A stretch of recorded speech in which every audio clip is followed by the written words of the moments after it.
Okay, so there's the branch between escapism literature and interpretive literature. And yesterday, Berger posted a quote from a guy who said that poetry is truth dwelling in beauty, truth dwelling in beauty. But he understands it in that kind of interpretive way. And the beauty part is, well, you present the difficult truth in a manner that's acceptable or enjoyable to the people. One for a quick example is simply by Confucius, from long ago, the philosopher Confucius. Confucius says, right? So he said to his students, so the psychology he's referring to is projection. So Confucius wants to teach the psychological truth, this unconscious truth called projection, something you don't want to admit about yourself, something that's too painful to know. And what happens is the psyche makes you think it belongs to someone else. You attribute something about yourself that you don't want to know and say others are that or this or think that or want that or so on, whatever it is. And that's called projection. So projection is a psychological defense to make you unaware of what's inside. You just say someone else has it. Your attention is out like that.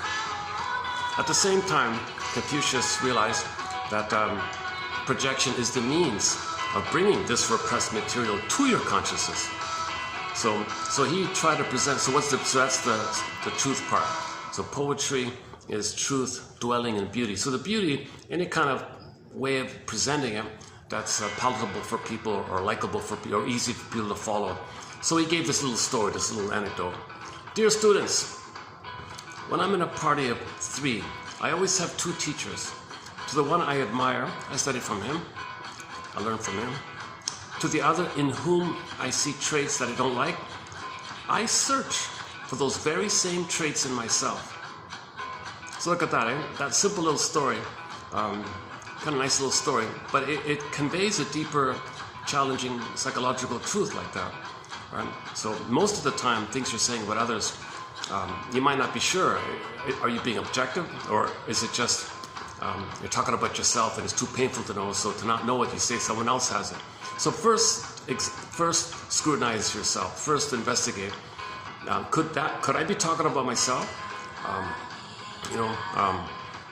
And just try to, because the idea is that if you admit something you're saying about others belongs to you, now you're getting more self-acceptance. Now you're integrating. It's called psychological food. You're digesting, assimilating, and reclaiming something you denied about yourself, you repressed about yourself. So projection is sort of the midway point to help you see what's repressed. So you look at projection and examine, could that be me? Because if it is, then you found a part of yourself. You can reclaim it.